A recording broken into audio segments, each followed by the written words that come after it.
Hello friends, welcome back on our YouTube channel equity market academy. So friends, Infosys company ने अपनी Q4 के number को disclose कर दिया।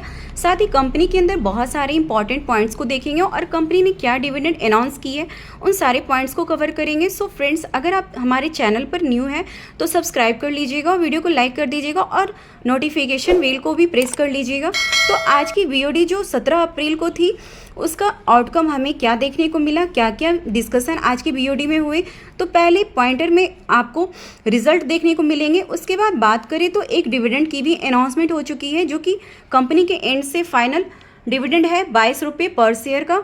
उसके बाद इसके एक्वेशन की बात करें तो इसके एक्वेशन MRE कंसल्टिंग लिमिटेड के साथ, उसके बाद the missing link security limited के साथ एक्वेशन अप्रूव्ड होते दिख रही।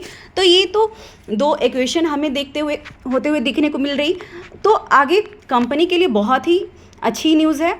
उसके बाद अपडेट ऑन जॉइंट वेंचर्स को देखें तो approved the investment by Mitsubishi heavy industries in the Infosys led joint venture in Japan. उसके बाद AGM यानी एनुअल जनरल मीटिंग और रिकॉर्ड पेमेंट को लेकर भी अनाउंसमेंट हमें देखने को मिली। जो कि पेमेंट की बात करें तो पेमेंट ऑफ फाइनल डिविडेंड 30 मई 2025 और the dividend will be paid on 30 जून 2025। तो अब आगे इन्फोसिस के कंसोलिडेट फाइनेंशियल नंबर को देखें तो कंपनी की इनकम सीधा 40,652 करोड़ रुपए से बढ़कर इस Q4 में 42,115 करोड़ रुपए की टोटल इनकम जनरेट होते दिखने को मिल रही है, जिसमें कि ईयर ऑन ईयर बेसिस पे 3.5% की अराउंड ग्रोथ दिख रही। वहीं क्वार्टरली बेसिस पे 1% की गिरावट देखने को मिल रही। आगे कंपनी के खर्चे की बात करें तो इस क्वार्टर में कंपनी के खर्चे 32,452 करोड़ रुपए की है, जिसमें कि ईयर ऑन ईयर बेसिस पे 6.5% की अराउंड खर्च बढ़ती दिख रही। वहीं क्वार्टरली बेसिस पे थोड़ी सी अराउंड 1% की खर्च कम होते दिख रही है। सो अब आगे कंपनी के पैट यानी नेट प्रॉफिट को देखें तो कंपनी ने इस Q4 में 7,038 करोड़ रुपए की नेट प्रॉफिट जनरेट की है, जिसमें ईयर ऑन ईयर बेसिस पे अराउंड 11% की गिरावट दिख रही। वहीं क्वार्टरली बेसिस पे 3% की ग्रोथ दिख रही। वहीं अब आगे इसके EPS यानी अर्निंग पर शेयर को देखें तो इस Q4 में EPS कंपनी की 16.98 के अराउंड है। सो ओवरऑल फाइनेंशियल ईयर की बात करें तो जो कि फाइनेंशियल ईयर 2024 से 2025 में 1,58,000 करोड़ रुपए से इनकम 1,66,000 करोड़ रुपए पे आ गई।